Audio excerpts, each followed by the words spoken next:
Hello. ഞാൻ എന്തിനറിയോ വന്നേ?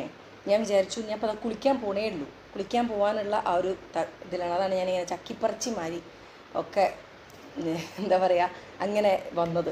ഞാൻ വിചാരിച്ചൊരു സാധനം കാണിച്ചു തരാമെന്ന്. എൻ്റെ ഹെയർ കെയറിനെ കുറിച്ചിട്ട് എപ്പോഴും എല്ലാവരും ചോദിക്കണേ മുടീനെ കുറിച്ചിട്ടുള്ള കാര്യങ്ങൾ. അപ്പോൾ ആദ്യം ഞാൻ എപ്പോഴും പറയുന്ന പോലെയാണ്, ഉള്ളവർക്കേ ഉണ്ടാവുള്ളൂ. പക്ഷേ നമുക്ക് ഇല്ലാതെ ആകുമ്പോൾ എല്ലാത്തിൻ്റെ പിന്നാലെയും പോകും. എങ്ങനെയെങ്കിലും ഒന്ന് ഉണ്ടായിക്കോട്ടെ എന്ന് വിചാരിച്ചിട്ട് സർവ്വസാധാരണമാണ് മനുഷ്യ സഹജമായ ഒരു സ്വഭാവമാണത്, ഏത് കാര്യമാണെങ്കിലും കേട്ടോ. അപ്പം ഞാൻ എന്താ അറിയോ, ഞാൻ പറയാറുണ്ട് കഞ്ഞിവെള്ളം. ഞാൻ ഈ പുറത്തുനിന്ന് വാങ്ങുന്ന സാധനങ്ങൾ ഇതുവരെ ദൈവം സാധിച്ചിട്ട് എനിക്ക് തേക്കേണ്ടി വന്നിട്ടില്ല, ഞാൻ ചെയ്തിട്ടില്ല. കാരണം നമ്മളെപ്പോഴും പറയും, ഇപ്പോൾ പുറത്തുനിന്നൊക്കെ വാങ്ങുന്ന സാധനങ്ങൾ യൂസ് ചെയ്ത് കഴിഞ്ഞാൽ ചിലപ്പോൾ അത് നന്നായിട്ട് ആ ഒരു സമയത്ത് ഉണ്ടാവുമായിരിക്കും. പക്ഷെ അത് നിന്ന് കഴിഞ്ഞാൽ ചിലപ്പം ഈ പറഞ്ഞ പോലെ എന്തെങ്കിലും അത് മുടി കൊഴിയേ അല്ലെങ്കിൽ പിന്നെ അത് തേച്ചുകൊണ്ടിരിക്കണം, അങ്ങനത്തെ ഒക്കെ ഒരു പ്രശ്നങ്ങൾ വരും എന്നുള്ളത് കൊണ്ടും, പിന്നെ ഈ പറഞ്ഞമാതിരി മുടി ഉള്ളപ്പം നമുക്ക് അതൊന്നും തോന്നില്ല, വെറുതെ ഇനിയിപ്പം വാങ്ങിയിട്ട് എന്നുള്ളത് ചിന്ത വരുമല്ലോ. ഞാൻ സ്ഥിരമായിട്ട് ചെയ്യുന്നത്, അതായത് സ്ഥിരമായിട്ടല്ല, ഞാൻ ചെയ്യുന്ന കാര്യങ്ങളൊക്കെ നിങ്ങൾ വിചാരിക്കരുത് ഞാൻ ഇതൊരു റുട്ടീനാണ്, ഒരിക്കലുമല്ല.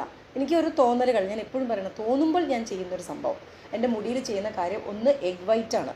അപ്പോൾ എല്ലാവരും ചോദിക്കും സ്മെല്ല് ചെയ്യുമെന്ന്. ഒരിക്കലും സ്മെല്ല് ചെയ്യുക എനിക്ക് ചെയ്തിട്ടില്ല. മുട്ടേൻ്റെ വെള്ള യൂസ് ചെയ്തിട്ട് ഞാൻ ഇപ്പോൾ നമ്മൾ ഇന്ന് കല്യാണത്തിനൊക്കെ പോവുകയാണെങ്കിൽ ഒരു മണിക്കൂർ മുട്ടേൻ്റെ വെള്ള ചെയ്തിട്ടുണ്ടെങ്കിൽ നല്ല മുടിയല്ല തിക്ക് പോലെയും അതെല്ലാം ഒരു സുന്ദരിയായിട്ട് നിൽക്കും. യെല്ലോ വന്നു കഴിഞ്ഞാലാണ് സ്മെല്ലിൻ്റെ കൂട്ടരേ, അടുത്തൊരാൾക്ക് നിൽക്കാൻ പറ്റില്ല. പക്ഷേ അത് യെല്ലോയും ബെസ്റ്റ് സാധനമാണ്. തേച്ച് കഴിഞ്ഞാൽ നന്നായിട്ട് ഷാമ്പു ഇട്ട് കഴിഞ്ഞാലോ സ്മെല്ല് പോകാൻ കുറച്ച് ബുദ്ധിമുട്ടാണ്, യെല്ലോ പെട്ടുപോയി കഴിഞ്ഞാൽ. പക്ഷേ അതിലും നല്ലൊരു സാധനം ചില ആൾക്കാർക്ക് അത് നമുക്ക് ആ ഒരു ദിവസം മുടിക്ക് നല്ലതാണ് മുട്ടേൻ്റെ വെള്ള. പക്ഷേ ആ ഒരു ദിവസം നമുക്കൊരു സുന്ദരിയായി നിൽക്കും. പിന്നെ ചിലപ്പം 2 ദിവസം കഴിഞ്ഞാൽ ഒന്ന് ഒട്ടാൻ തുടങ്ങും, ആ മുടിയൊന്ന് ഒട്ടാൻ തുടങ്ങും. നല്ലത് തന്നെയാട്ടോ, ഞാൻ ചെയ്യുന്ന സാധനമാണ്. വേറൊരു സാധനം നിങ്ങൾക്ക് കാണിച്ചു തരാം. കഞ്ഞിവെള്ളം തലേന്നത്തെ കഞ്ഞിവെള്ളം ബെസ്റ്റ് സാധനമാണ് കേട്ടോ മുടിക്ക്. കാരണം ഇതൊക്കെ ഞാനില്ലേ ആരോ പറഞ്ഞിട്ടുള്ള അറിവുകളല്ല, ഇത് എൻ്റെ എക്സ്പീരിയൻസിലുള്ളതാണ്. പക്ഷേ എല്ലാവർക്കും വലിക്കണം എന്നില്ല. കാരണം കഞ്ഞിവെള്ളം തണുപ്പാണ്, നീരിറക്കം, ജലദോഷം, ഇങ്ങനത്തെ സംഭവങ്ങളൊക്കെ എല്ലാവർക്കും ഉണ്ടാവും. എനിക്ക് ദൈവം സഹായിച്ചിട്ട് ഇന്ന് വരെ ഇല്ല കേട്ടോ. ഇനി പറയില്ല, 40+ ഒക്കെ ആയിക്കഴിഞ്ഞാൽ പലതും നമുക്ക് വരും, നമ്മൾ വിചാരിക്കാത്ത സംഭവങ്ങളൊക്കെ വരും. അപ്പോൾ ഞാൻ ആ കഞ്ഞിവെള്ളത്തിൻ്റെ ആ ഒരു തലേന്ന് എടുത്ത് വെച്ച കഞ്ഞിവെള്ളം പിറ്റേ ദിവസത്തേക്ക് ഇത് മുഖത്തൊക്കെ തേക്കാൻ അത്ര അറിയില്ല, അത് ഞാൻ തേച്ചില്ലേ, അത് ഞാൻ കേട്ടുകേൾവിയാണ്. മുഖത്ത്, അതായത് നമ്മൾ ഈ കൊറിയൻ ഇത് പറയുന്നില്ല, അവർ ഈ അരിപ്പൊടിയാണ് കൂടുതൽ എന്നൊക്കെയാണ് ഞാൻ കേട്ട കാര്യമാണ്. അപ്പം കഞ്ഞിവെള്ളം മേല് തേക്കാത്രേ, മുഖത്ത് തേക്കാത്രേ, ഇത്രേ അറിയുള്ളൂ. പക്ഷേ ഇത് തലയിൽ തേക്കുന്നത് ഞാൻ എക്സ്പീരിയൻസ്ഡ് ആയിട്ടുള്ള ഒരാളാണ്, ഞാൻ ചെയ്തിട്ടുണ്ട്, വർഷങ്ങളായിട്ട് ചെയ്യുന്നൊരു സംഭവമാണ്. എനിക്കത് നല്ലതായിട്ടേ തോന്നിയിട്ടുള്ളൂ, മുടിക്ക് നല്ലതായിട്ടേ തോന്നിയിട്ടുള്ളൂ. അപ്പോൾ ഞാൻ കഞ്ഞിവെള്ളം കഞ്ഞിവെള്ളം പാത്രം നോക്കേണ്ട, ദാരിദ്ര്യം പിടിച്ച പാത്രമാണ് ഞാൻ എടുത്തിരിക്കുന്നത്. കഞ്ഞിവെള്ളം എങ്ങനെയാണെന്ന് അറിയോ? ഇത് ഉണ്ടോ, ഇങ്ങനെ അലുവക്കഷ്ണം പോലത്തെ കഞ്ഞിവെള്ളം, ജെല്ലി ഉണ്ടാവും, ഇങ്ങനത്തെ ജെല്ലി. പക്ഷെ ഇതെപ്പോഴും ഇങ്ങനെ ആവണമെന്നില്ല കേട്ടോ. നല്ല കഞ്ഞിവെള്ളം നല്ല തണുപ്പായിരിക്കും, എല്ലാവർക്കും പിടിക്കണമെന്നില്ല, തൊണ്ടവേദന. അപ്പോൾ ഈ ഒരു പോർഷൻ ഒഴിവാക്കിയാൽ മതി. ഇത് ശരിക്കും ഞാനെങ്ങനെയാണ് തേക്കുക വെച്ച് കഴിഞ്ഞാൽ, മേലൊക്കെ തേച്ച് കുളിച്ച് തലയിൽ തലയിലൊന്ന് വെള്ളം ഒഴിച്ചതിന് ശേഷം ഇതുണ്ടാവും, നല്ല സുസ്മിത സുന്ദരി ജെല്ലി ഉണ്ടാവും. നിങ്ങൾ കാണുന്നുണ്ടോ? ഇല്ല, ഉറപ്പാവുണ്ടോ ചോദിച്ചാൽ എനിക്ക് അറിഞ്ഞൂടാ. ഇതാണ് അവസ്ഥ. ജിഗ് ഉണ്ടാവും, ഇളകി കളിക്കുന്നത്. ഇതിനെ ഞങ്ങൾ ഇങ്ങനെ കുഴച്ചതിന് ശേഷം തലയിൽ ഇങ്ങനെ ഉള്ളിലൊക്കെ ഇങ്ങനെ ഞാൻ തേക്കും. അത് ബാത്റൂമിൽ ചെയ്യാൻ പറ്റില്ല, ഇപ്പോൾ ഇവിടുന്ന് ചെയ്യാൻ പറ്റില്ലേ. ഫുള്ള് ഇവിടെ ആയിക്കഴിഞ്ഞാൽ ഞാൻ തന്നെ വേണ്ടേ തുടയ്ക്കാൻ, അതൊന്നും ഞാൻ ചെയ്യില്ല. അപ്പോൾ അങ്ങനെ ഇത് ഇത് മുടിയിൽ എന്തായാലും തേക്കാം, പക്ഷെ മുഖത്തും മേലും ഇത് തേക്കാമെന്ന് പറയുന്നു ആളുകൾ. അതെനിക്കറിഞ്ഞൂടാ, നല്ലതായിരിക്കാം അല്ലേ. ഞാൻ ഇത്തിരി തലയിൽ വെള്ളം ഒഴിച്ചിട്ടാണ് ചെയ്യുക. ഞാൻ വെളിച്ചെണ്ണയും അങ്ങനെയൊന്നും ഞാൻ ചെയ്തിട്ടല്ല കേട്ടോ അതൊക്കെ ചെയ്യുന്നത്. അതൊക്കെ എൻ്റെ ഒരു ഇതാണ് ഞാൻ പറയുന്നത്. അതൊന്ന്. രണ്ടാമത് വേറൊരു സാധനം നിങ്ങൾക്ക് ഞാൻ പറഞ്ഞു തരാൻ വിചാരിച്ചത് എന്താണ്, ഞാൻ ഇതിന് മുന്നേ നല്ലൊരു വീഡിയോ ഒക്കെ ആയിട്ട് ഇങ്ങനെ വരികയായിരുന്നു. കർക്കടക മാസം, അതായത് കർക്കടം 1 തലേന്ന് പൊട്ടീനാട്ടുക എന്ന് പറഞ്ഞൊരു സംഭവം ഉണ്ടല്ലോ, അതൊക്കെ വെച്ചിട്ട് ഞാനൊരു വീഡിയോ ചെയ്തപ്പോൾ എനിക്കത് ചെയ്യില്ല, അത് മുറിഞ്ഞു പോയി, അത് പകുതി വീഡിയോ ആയിപ്പോയി. അപ്പോൾ ഞാൻ ചാലപ്പുറത്തേക്ക് പോകാൻ വേണ്ടിയുള്ള തിരക്ക്. അപ്പോൾ രാജോടൻ വിളിച്ചിട്ട് പറഞ്ഞു വേഗം റെഡി ആയി നിന്നോ, ഞാൻ ചാലപ്പുറത്ത് ഇപ്പോൾ കൊണ്ടാക്കി തരാം, പിന്നെ എനിക്ക് നടക്കൂലാന്ന്. എനിക്ക് ഒറ്റയ്ക്ക് പോയാൽ മതി. പക്ഷേ അത് രാത്രി ആയിരുന്നു. അപ്പോൾ ഞാൻ പറഞ്ഞു രാജോടൻ ഞാനൊരു വീഡിയോ എടുത്തുകൊണ്ട് നിന്നോട് ഇനിയിപ്പോൾ സാരില്ല പിന്നെ ആക്കാം. അതങ്ങനെ ഫ്ലോ അങ്ങോട്ട് പോയി, അത് മുറിച്ചിട്ടു. ഞാൻ എന്താണെന്നറിയോ പറയാൻ വന്നത്, എന്താ ഞാൻ പറയാൻ വന്നത് വെച്ച് കഴിഞ്ഞാൽ, നിങ്ങൾ ആ ഭാഗങ്ങളിലേക്കൊക്കെ ഉണ്ടോ ഈ സംഭവം, പൊട്ടീനാട്ടുക എന്ന് പറഞ്ഞ സംഭവം. അതായത് കർക്കടം 1 തലേന്ന് പൊട്ടീനാട്ടുക, അത് നിങ്ങൾ കേട്ടിട്ടുണ്ടോ? അതായത് നമ്മൾ അതിൻ്റെ മുന്നേ കുറേ ഫുള്ള് വൃത്തിയാക്കും. ഇപ്രാവശ്യം എനിക്ക് താഴെ അങ്ങനെ വൃത്തിയാക്കേണ്ടി വന്നിട്ടില്ല. മീൻസ് ഞാൻ പറഞ്ഞല്ലോ അടുക്കള റിനോവേഷൻ കാര്യങ്ങളൊക്കെ ആയതുകൊണ്ട് എനിക്ക് താഴെ അത്ര വൃത്തിയാക്കേണ്ട ആവശ്യം വന്നിട്ടില്ല. അപ്പം അടുക്കള പൊതുവെ നമുക്ക് അടുക്കളയാണ് ഭ്രാന്താവുക. സാധനങ്ങളും സ്റ്റോർ റൂമൊക്കെ കൂടി ഒരു നട്ടപ്രാന്ത് വരിക അതാണ്. അപ്പം ഞാൻ എൻ്റെ വീട്ടിലൊക്കെ കുറച്ച് അമ്മയൊക്കെ ഭയങ്കരമാണ് അത് വെച്ചാൽ അങ്ങോട്ട് ആസ്വദിച്ച് ചെയ്യുന്ന ഒരാളാണ്. മീൻസ് അതൊക്കെ ഭയങ്കരമായിട്ട് ചെയ്യുന്ന ഒരാൾ. എനിക്ക് പറഞ്ഞുതരാൻ അറിയില്ല. വല്ലാണ്ട് ഓവർ വൃത്തിയാക്കുന്ന ഒരു കൂട്ടത്തിൽ പെടുന്നു എൻ്റെ അമ്മയൊക്കെ. ഞാൻ അങ്ങനെ കേട്ടിട്ടുണ്ട്. കോഴിക്കോട്ട് എനിക്ക് തോന്നുന്നത് ഒന്നും കൂടെ കൂടുതലാണോ സംശയമുണ്ട്.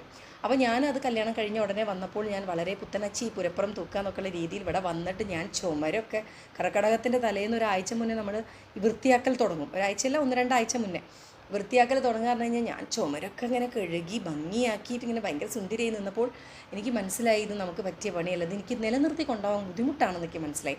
അങ്ങനെ മുഴുവൻ ചുമരുള്ളത് പകുതി ചുമരായി, കാൽ ചുമരായി. പിന്നെ ഞാൻ ചുമര അങ്ങോട്ട് ഒഴിവാക്കി. ഇതൊന്നും നമുക്ക് നടക്കൂല. പിന്നെ ഞാൻ മെല്ലെ പൊടി തൊട്ടി തുടങ്ങി. പൊതുവെ എനിക്ക് ഇഷ്ടപ്പെട്ട പണികളാണത്. എനിക്ക് അടുക്കള ജോലിയാണ് എനിക്ക് തീരെ ഇഷ്ടമില്ലാത്തൊരു പണിയാണ് ഫുഡ് ഉണ്ടാക്കുക എന്ന് പറയുന്നത്. പക്ഷേ അമ്മ ഇവിടെ എവിടെയെങ്കിലും പോയി കഴിഞ്ഞ് കഴിഞ്ഞാൽ ഞാൻ ഉണ്ടാക്കാറുണ്ട് കേട്ടോ. അമ്മയാണ് ഇവിടുത്തെ മെയിൻ കുക്ക്. അമ്മേനെ ഞാൻ സൈഡായിട്ട് എന്തെങ്കിലും ഉള്ളൂ, അതായത് വളരെ സൈഡായിട്ട്. അടുക്കളയിൽ ഞാൻ പൊതുവെ പോകാറ് തന്നെയില്ല. എനിക്കിങ്ങനെ ഒതുക്കി വെക്കലും ഒതുക്കി പെറുക്കി വെക്കൽ അതൊക്കെ എനിക്കിഷ്ടപ്പെട്ട വൃത്തിയാക്കി ഒതുക്കി വെക്കുക എന്നുള്ള സംഭവം അതെനിക്കിഷ്ടമാണ്. അപ്പോൾ ഞാൻ അങ്ങനെ കർക്കിടക മാസത്തിൽ ഇങ്ങനെയൊക്കെ ചില കാര്യങ്ങളൊക്കെ ചെയ്തിട്ട് ഞാൻ മെല്ലെ താഴ്ത്തി കൊണ്ടുവന്നു. അപ്പോൾ എനിക്ക് പെൺകുട്ടികളോട് കല്യാണം കഴിക്കാൻ പോകുന്ന പെൺകുട്ടികളോട് പറയേണ്ട കാര്യം എന്താ വെച്ചാൽ നമ്മൾ അപ്പോൾ ഭർത്താവിൻ്റെ വീട്ടിൽ പോയിട്ട് ഓവറായിട്ടൊന്നും നമ്മളായിട്ട് അങ്ങനെ നിന്നാൽ നമുക്കത് അഭിനയിക്കാൻ പറ്റില്ല. എത്ര കാലം നമ്മൾ അഭിനയിക്കും, കുറേ കഴിഞ്ഞ് നമ്മൾ ഇമ്പളാവും. അപ്പം നമ്മൾ എന്ത് ചെയ്യുക, ഇങ്ങനെ ഓവറായിട്ട് ചെയ്യാൻ പറ്റാത്ത കാര്യങ്ങളൊക്കെ വലിയ ചെയ്തിട്ട് ഓരോ മനസ്സിൽ കയറി പറ്റാൻ നിങ്ങൾ നോക്കരുത്. കാരണം നമുക്കത് തുടരാൻ പറ്റില്ല. ഞാനിപ്പോൾ 17 വർഷമായി അവിടെ കല്യാണം കഴിഞ്ഞിട്ട് 17 വർഷം. അപ്പോൾ ഒക്കെ തുടരാൻ പറ്റില്ല എന്നുള്ളത് എൻ്റെ അനുഭവത്തിൽ നിന്ന് മനസ്സിലായ കാര്യം. കാരണം നട്ടല് എന്താ പറയുക നമുക്ക് ട്രൗസർ കയറിപ്പോവും. ഇങ്ങനത്തെ പണികളൊക്കെ ഏറ്റെടുത്ത് കഴിഞ്ഞാൽ വയ്യാണ്ടേ പോവും. പക്ഷെ അത് ഞാൻ നിർത്തി വെച്ചിട്ട് ഇവിടെ ആരൊന്നും പറഞ്ഞിട്ടൊന്നുമില്ല കേട്ടോ. ഓർക്കെന്നെ തോന്നിയിട്ടുണ്ടോ ഓവറാക്കി എത്ര കാലം കാണാമെന്ന് അറിയാലോ എന്നിട്ട് തോന്നുന്നുണ്ടാവും. എന്തായാലും ഞാൻ അങ്ങനെ. അപ്പോൾ ഈ മാസം എനിക്ക് അങ്ങനെ ചെയ്യേണ്ടി വന്നിട്ടില്ല. മുകളിലാണ് കാര്യമായിട്ട്. അപ്പം ഞാൻ അതിൻ്റെ മുന്നേ ഞാനൊരു വീഡിയോ ഒക്കെ എടുത്ത് വെച്ചിട്ടുണ്ടായിരുന്നു. ഞാൻ ആ വീഡിയോ ഇതിൽ ഉൾപ്പെടുത്താം. ഞാൻ എൻ്റെ അലമാരൊക്കെ ഒന്ന് കാണിച്ചൊരു അലങ്കൂലമായിട്ട് കിടക്കുന്ന അതിനെ നമുക്ക് ഒരുക്കിയിട്ടൊക്കെ ഭംഗിയിൽ വെക്കുന്നത് നമുക്ക് എല്ലാവർക്കും കൂടെ ഒരുമിച്ച് വെക്കാം. എൻ്റെ കമ്മലുകൾ അങ്ങനത്തെ സാധനങ്ങളൊക്കെ കാണിച്ച് തന്നിട്ട് നിങ്ങൾക്ക് ചെയ്യാമെന്ന് വിചാരിച്ചിട്ട് ആ വീഡിയോ ഒക്കെ ഞാൻ എടുത്ത് വെച്ചു. പക്ഷേ എനിക്ക് അത് അന്നേരം അപ്ലോഡ് ചെയ്യാൻ പറ്റില്ല. ഇനിയിപ്പോൾ ഇന്നേരം നമുക്ക് ഇതിൻ്റെ കൂടെ അങ്ങോട്ട് അപ്ലോഡ് ചെയ്യാമെന്ന് ഞാൻ വിചാരിക്കുകയാണ്. അപ്പോൾ ഞാൻ അതന്നെ. അപ്പോൾ കർക്കിടക മാസത്തിൽ നിങ്ങൾക്കൊക്കെ ഉണ്ടോ നമ്മൾ അതിൻ്റെ തലേന്ന് ഒന്നും കൂടി മടിച്ചു വാരി വൃത്തിയാക്കി എല്ലാം കഴുകി തിരമ്പി ബെഡ്ഷീറ്റും എല്ലാം വൃത്തിയാക്കി ഇട്ട് പൊട്ടീനായിട്ട് പറയും. അതായത് സന്ധ്യ വിളക്കത്തിക്കുന്നതിന് മുന്നേ ഇവിടെ എങ്ങനെയാണ് ചെയ്യാമെന്നറിയോ, എൻ്റെ ഇവിടെയൊക്കെ എങ്ങനെയാണ് ചെയ്യണമെന്ന് വെച്ച് കഴിഞ്ഞാൽ കിണ്ടിയിൽ കുറച്ച് വെള്ളവും തിരിയും എടുത്തിട്ട് എല്ലാ റൂമിലും കൊണ്ടുപോയിട്ട് ഒന്ന് ഒഴിഞ്ഞ് വെള്ളമൊക്കെ അവിടുത്തെ കിണ്ടിയിൽ നിന്ന് കുറച്ച് വെള്ളമൊക്കെ കുടഞ്ഞിട്ട് ഇതാണ് ഇത്ര പൊട്ടീനായിട്ട് എന്നിട്ട് മറ്റേ നമ്മൾ അടുക്കള ഭാഗത്ത് കൊണ്ടുപോയിട്ട് കളയുക. അങ്ങനെ എന്തോ ആണ്, ഓർമ്മയില്ല. ഈ മാസം ഞാൻ ഇവിടെ ഉണ്ടായില്ല. ഒന്നാമത് എനിക്ക് പറ്റുണ്ടായിരുന്നില്ല, പീരീഡ്സ് ആയിരുന്നു. പിന്നെ ഞാൻ പുറത്തും പോയി. അപ്പോൾ അമ്മയാണ് ചെയ്തത്. എല്ലാ കൊല്ലം അങ്ങനെ തന്നെയാണ്. അത് അടുക്കള ഭാഗത്ത് തന്നെയാണ് കൊണ്ടിടുക തോന്നുന്നു. അതായത് പൊട്ടീനാട്ടുക പറഞ്ഞു കഴിഞ്ഞിട്ടുണ്ടെങ്കിൽ മൂദേവി പോക്കിയിട്ട് പിറ്റേ ദിവസം കർക്കിടകം 1 മുതൽ നമ്മൾ ശീബോധി വെക്കില്ലേ, എല്ലാ ഭാഗത്തും അങ്ങനെ ഉണ്ടോ? ശീബോധി വെക്കുക, രാമായണം വെക്കും, കിണ്ടിയിൽ വെള്ളം വെക്കും, ഒരു പലകയിൽ ഇങ്ങനെ ഭസ്മൊക്കെ വരച്ച് എല്ലാ സ്ഥലത്തും ഒരുപോലെയാണ്. ദശപുഷ്പം വെക്കണം. പക്ഷേ ദശപുഷ്പം ഇല്ലാത്തതുകൊണ്ടും ഇവിടെ ടൗൺ ആയതുകൊണ്ട് കിട്ടാത്തതുകൊണ്ടും തുളസി ഒരിക്കലും ദശപുഷ്പത്തിൽ പെടൂല എന്ന് അറിഞ്ഞിട്ടുകൊണ്ടും ഒന്നുമില്ലാതെ അഡ്ജസ്റ്റ്മെൻറ്റിൽ ഞങ്ങൾ തുളസി വെക്കും. അല്ലാതെ വേറെ ഒന്നും ഇവിടെ കിട്ടാനില്ല. അപ്പം അങ്ങനെ പറ്റിക്കുമ്പോൾ അങ്ങനെ അതാണ്. അപ്പം ലക്ഷ്മി ദേവീനെ ഒരു മാസം അവിടുത്തെ അമ്മ രാമായണമൊക്കെ വയ്ക്കും. എൻ്റെ അമ്മ രാമായണമൊക്കെ വയ്ക്കാറുണ്ട്. അപ്പം അങ്ങനെയൊക്കെയാണ് ഇവിടുത്തെ ഒരിത്. പിന്നെ ഞങ്ങളുടെ പന്തിരങ്കാവിൽ കലിയന് കൊടുക്കുക എന്നുള്ളൊരു സംഭവം നാട്ടിൻ പ്രദേശത്തൊക്കെ ഉണ്ട്, എല്ലാ സ്ഥലത്തും ഉണ്ട്. പക്ഷേ ഈ ഒരു ഭാഗത്ത് ഞാൻ കണ്ടിട്ടില്ല. ചാലപ്പുറത്തൊന്നും കണ്ടിട്ടേ ഇല്ല. ഇതൊന്നും ടൗണായിട്ടായിരിക്കാം. പന്തിരങ്കാവിലൊക്കെ ഞാൻ കലിയന് കൊടുക്കൽ ഞാൻ ഒറ്റ പ്രാവശ്യം എനിക്കൊരു അനുഭവം ഉണ്ടായിട്ടുണ്ട്. ഈ പറഞ്ഞമാതിരി കലിയന് കൊടുക്കൽ, വീടൊക്കെ ചുറ്റിയിട്ട് കലിയാ കൂ എന്നൊക്കെ പറഞ്ഞിട്ട് കുറേ വീഡിയോസൊക്കെ നിങ്ങൾ തന്നെ യൂട്യൂബിൽ ഇഷ്ടംമാതിരി ആൾക്കാർ ചെയ്തിട്ട് കണ്ടിട്ടുണ്ടാവും. എന്തൊക്കെയോ സാധനങ്ങളൊക്കെ വെക്കും. അന്ന് ഞങ്ങളെ കാവിൽ എൻ്റെ കാവുണ്ട്, മറ്റേ തൊണ്ടിശ്ശേരി കാവ്, പന്തിരങ്കാവിൽ. അതിൻ്റെ മേലെ ആ കാവ് ഞാൻ പറഞ്ഞിരുന്ന ഒരു കാടിൻ്റെ ഉള്ളിലാണ് ആ കാവ്. ആ കാവിൻ്റെ മേലെ ഒരു കോട്ട ഉണ്ട്. മേൽക്കോട്ട എന്നാണ് പറയുക, മേലേക്കോട്ട എന്നൊക്കെയാണ് പറയുക. അവിടെ കോഴീനെ കൊല്ലും. അങ്ങനത്തെയൊക്കെ ഒരു സിസ്റ്റം ഉണ്ട്. അപ്പം അങ്ങനെ അപ്പോൾ അതൊക്കെ ഈ കലിയന് കൊടുക്കുക. അതായത് കർക്കിടകം 1-ാം തീയതി ചെയ്യുന്ന കാര്യങ്ങളാണ്. ഇതൊക്കെ നിങ്ങളെ നാടുകളിലുണ്ടോ? അല്ലെങ്കിൽ ഇതൊക്കെയാണ് എൻ്റെ അറിവിലുള്ള ഇവിടെ. ചിലപ്പോൾ ഇതിലും ആർഭാടമായിട്ട് ചെയ്യുന്നുണ്ടാവും. എനിക്ക് തോന്നുന്നു എനിക്ക് അങ്ങനെ എല്ലാ ചിട്ടകളും ചടങ്ങുകളും ചെയ്യുന്ന ഒരാളെ ഞാൻ കണ്ടത് നമ്മൾ അബിയില്ലേ, അബീൻ്റെ അമ്മ. അബിക്ക് അങ്ങനത്തെ ഒന്നും കിട്ടിയില്ല, ഗുണങ്ങളൊന്നും. ആ അമ്മേൻ്റെ ഒരു ഗുണങ്ങളും കിട്ടിയില്ല. അവൾ കേട്ട് കഴിഞ്ഞാൽ ചിലപ്പോൾ തല്ലിക്കൊല്ലും, എന്നാലും വേണ്ടില്ല. അമ്മേൻ്റെ ഗുണങ്ങളൊന്നും കിട്ടിയിട്ടില്ല. ആ അമ്മ, അബീൻ്റെ അമ്മ ഈ പറഞ്ഞ മാതിരി കർക്കട രക്ഷയും സുമേഷ് ഏട്ടനെ കർക്കട ആ ചിട്ടകളുണ്ടല്ലോ, കലിയന് കൊടുക്കലും അതൊക്കെ, അത് അവർ അന്ന് ഒരു വീഡിയോ ചെയ്തിട്ടുണ്ടായിരുന്നു, ശ്രീകുട്ടിയൊക്കെ, അതായത് അബീൻ്റെ മോളൊക്കെ പോയിട്ട്. അതൊക്കെ ഒരു രസമാട്ടോ. പക്ഷേ ഇപ്പോഴത്തെ കുട്ടികൾക്കൊന്നും അറിയാതെ, ഇപ്പോഴത്തെ കുട്ടി, എനിക്ക് തന്നെ അപ്പോൾ അത് കംപ്ലീറ്റ് പറഞ്ഞു തരാൻ അറിയുന്നില്ല. അന്യം നിന്ന് പോയിട്ടുള്ള കുറച്ച് കലാരൂപങ്ങളാണ് അതൊക്കെ എന്നാണ് ഞാൻ പറയുന്നത്. അതൊക്കെ വേണം ശരിക്കില്ലേ. നമ്മൾ ആ പണ്ടൊക്കെ ചെയ്ത അങ്ങനത്തെ കുറച്ച് ചടങ്ങുകളൊക്കെ ഉണ്ടാകുമ്പം അതൊക്കെ ഒരു രസമാണ്. ഇപ്പോഴത്തെ കുട്ടികളൊക്കെ ഒരു യന്ത്രം മാതിരി ഇങ്ങനെ വളരില്ലേ, മൊബൈലിൽ കാണുന്ന എന്തൊക്കെയോ യന്ത്രങ്ങൾ. ഞാൻ പറയില്ലേ, ആ ഒരു ഇവിടുത്തെ ചെക്കന്മാരൊക്കെ ഫോണല്ലേ, അവർക്ക് ഇതൊന്നും അറിയൂല. അപ്പം എൻ്റെ ഈ ഒരു ജനറേഷനിലും ചിലപ്പോൾ എല്ലാവർക്കും അറിയണമെന്നില്ല. ഈ ടൗണിൽ വളർന്ന ആൾക്കാർക്കൊന്നും ഇത് ചിലപ്പം അറിഞ്ഞുകൊള്ളണം എന്നില്ല. അപ്പോൾ ഞാൻ വിചാരിച്ചിട്ടുണ്ടായിരുന്നു, അപ്പോൾ അതൊക്കെ നിങ്ങൾക്ക് കാണിച്ചു തരാൻ വിചാരിച്ചിട്ട് ആ വീഡിയോ ഒക്കെ ഞാൻ എൻ്റെ അലമാറേൻ്റെ വീഡിയോ എടുത്തിട്ടുണ്ട്. കുത്തിക്കുഴച്ചിട്ട് ഭംഗിയിൽ വെക്കാൻ ഇഷ്ടം എന്ന് ഞാൻ പറഞ്ഞല്ലോ, ഒക്കെ ഭംഗിയിൽ വെക്കും അലമാറേൻ്റെ ഉള്ളിലെ. അപ്പോൾ എന്തെങ്കിലും ഒരു കമ്മലൊക്കെ പോകാൻ നേരത്തായിരിക്കും ഞാൻ, എത്രയോ സാധനങ്ങളുണ്ടെങ്കിലും ഒരു സാധനം ഞാൻ ഇട്ടിട്ട് പോവില്ല, മറന്നു പോകും. ഏതായിരുന്നു എന്ന് ഓർമ്മയേ ഉണ്ടാവില്ല. അത് കഴിഞ്ഞ് അപ്പോൾ ഞാൻ ഇതൊക്കെ ഒന്ന് ഒതുക്കി വെക്കും. പിന്നെ എവിടേക്കെങ്കിലും പോകുമ്പോൾ പറന്ന് വന്നിട്ട് എടുത്തിട്ട് അതപ്പോൾ അവിടെ ഇട്ടൊക്കെ കൂടെ കലപ്പിലാക്കിയിട്ടാണ് പോവുക. അങ്ങനെ ഉണ്ടാവില്ല. പിന്നെ ഞാൻ ഒരു ദിവസം വീണ്ടും വന്ന് ഇതിനെ വൃത്തിയാക്കും. അത് പിന്നെ ഒരു 3-4 ദിവസം സുന്ദരിയാക്കിയിട്ട് വെക്കും. പിന്നെ ഇങ്ങനെ ധൃതി പിടിച്ച് ഓടുമ്പോൾ വീണ്ടും ഇതേമാതിരി എടുത്തിട്ടിട്ട് ഓടും. അങ്ങനെ. അപ്പം ഞാൻ വിചാരിച്ചു അലമാരയൊക്കെ കാണിച്ചു തരാമെന്ന് വിചാരിച്ചു. കാര്യമായിട്ട് ഞാൻ ഇത് പറയാനാണ്, കാര്യമായിട്ട് ഞാൻ വന്നത് ഈ കഞ്ഞിവെള്ളത്തിൻ്റെ ആ ഒരു കാണിച്ചു തരാൻ വേണ്ടിയിട്ടാണ്. അപ്പോൾ അതും പിന്നെ ഞാൻ വിചാരിച്ചു കർക്കിടകത്തിൽ ഞാൻ ഉണ്ടാക്കി വെച്ച വീഡിയോ എന്തുകൊണ്ട് എനിക്ക് അപ്ലോഡ് ചെയ്തുകൂടാ. മീൻസ് കലിയന് കൊടുക്കുന്ന ആ വീഡിയോസ് ഒന്നുമില്ല കേട്ടോ. ശീബോധി അമ്മ വെച്ചതിൻ്റെ ഞാൻ പല ഇവിടെ ഉമ്മർത്ത് വെക്കണേ ഞാൻ കണ്ടിട്ടില്ല. ഇവിടെ അമ്മ അവർക്കൊക്കെ പൂജാ റൂമിലത്ര വാൽക്കണ്ണാടിയും അങ്ങനെ ഇതൊക്കെ വെക്കുക, കിണ്ടിയും വെള്ളമൊക്കെ വെക്കുക, ഓരോരുത്തരും ഓരോ പോലെയാണ് വെക്കുക. ഇവിടെ ഞാൻ കണ്ടത് ഉമ്മർത്താണ്. ഉമ്മർത്ത് കിണ്ടിയും പലകയും ഭസ്മൊക്കെ വെച്ചിട്ട് വെക്കുന്നത് ഞാൻ കോഴിക്കോട് അങ്ങനെയേ ഞാൻ കണ്ടിട്ടുള്ളൂ. ഓരോ സ്ഥലത്തേക്ക് ഓരോ പോലെയാണ്. അതൊന്നും ആരുതും മോശമോ ഒന്നുമല്ല, അത് ഓരോരുത്തർ കണ്ടു വളർന്ന ഓരോ ചടങ്ങുകളും. എല്ലാത്തിനെയും നമ്മൾ ബഹുമാനിക്കണം അല്ലേ. നിന്ദിച്ചില്ലെങ്കിലും വന്നിച്ചില്ലെങ്കിലും നമ്മൾ നിന്ദിക്കരുത് എന്ന് വിശ്വസിക്കുന്നവളാണ് ഞാൻ. പിന്നെ ആരോ ഇതേമാതിരി വീണ്ടും എന്നോട് ചോദിച്ചു, എൻ്റെ അടുത്ത് പറഞ്ഞു, ഇങ്ങനെ മെസ്സേജിൽ കളിയാക്കുമ്പോൾ വിഷമം ഉണ്ടോയെന്ന്. ഒരിക്കലുമില്ല. അതൊക്കെ ഓരോരുത്തരുടെ സ്വഭാവമാണ്.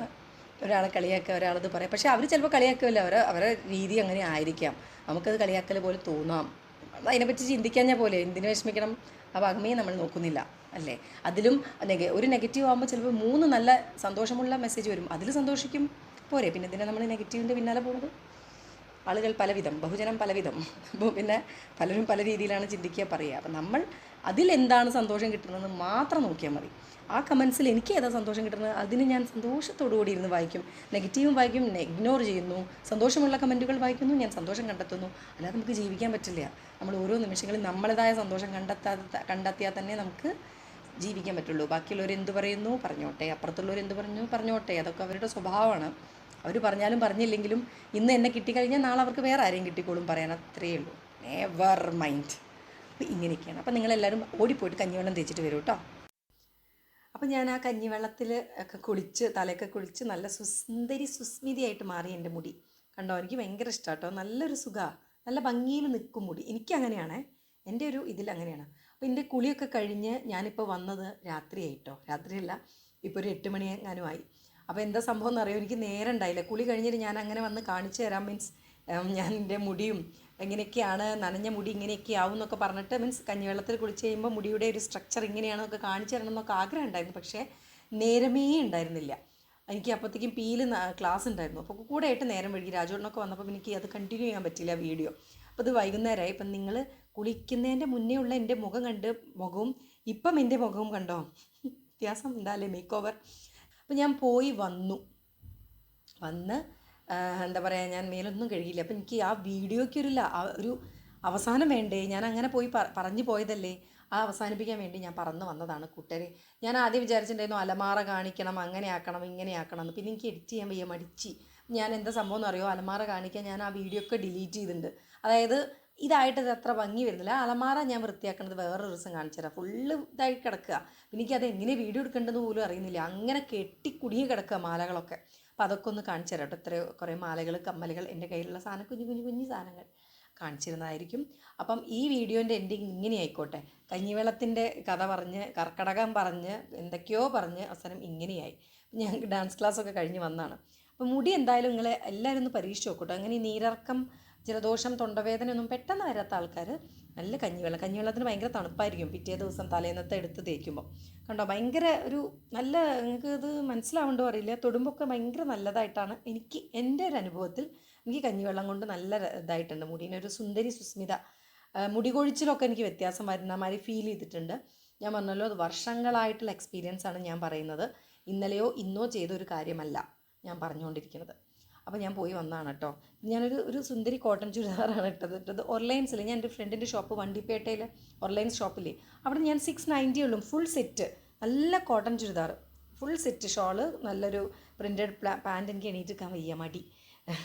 ഇതാ ഇവിടെ മാത്രം ഇങ്ങനെ ഒരു വർക്ക്, പിന്നെ നല്ലൊരു ഷോള് കോട്ടൻ്റെ, 3/4 കൈ, പിന്നെ കാലൊരു പ്രിൻ്റുള്ളൊരു കാല്. അപ്പം ഇങ്ങനെയൊക്കെയാണ് കഥകൾ. ഇത് പറയാനാണ് ഞാൻ ഇതിൻ്റെ എൻഡിങ് ഇങ്ങനെയല്ല വിചാരിച്ചത്.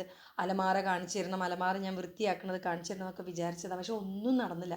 അവസാനം ഞാൻ ഇന്ന് രാവിലെ എടുത്ത വീഡിയോയ്ക്ക് എന്തെങ്കിലും ഒരു അവസാനം വേണ്ടേ വിചാരിച്ചിട്ടാണ് കഞ്ഞിവെള്ളം തേച്ച് എൻ്റെ മുടിയുമായിട്ട് വരാൻ വിചാരിച്ചു. പക്ഷേ കുറച്ച് നേരം വൈകിപ്പോയി, ഒരു 3-4 മണിക്കൂർ ലേറ്റായിപ്പോയി. വൈകുന്നേരം ആവേണ്ടി വന്നു, ഡാൻസ് ക്ലാസ് കഴിയേണ്ടി വന്നു. അപ്പോൾ ഇങ്ങനെയൊക്കെയാണ്. പിന്നെ ആരോ എന്തോന്ന് ചോദിച്ചിട്ടുണ്ടല്ലോ, അത്രയേ ഉള്ളൂ. അപ്പം ഇതാണ് കേട്ടോ. അപ്പം നിങ്ങളെല്ലാവരും ഒന്ന് കഞ്ഞിവെള്ളം ഒന്ന് തേച്ച് നോക്കൂ കേട്ടോ. നല്ല മുടി നല്ല സുന്ദരിയായി മാറും. അപ്പോൾ ബൈ.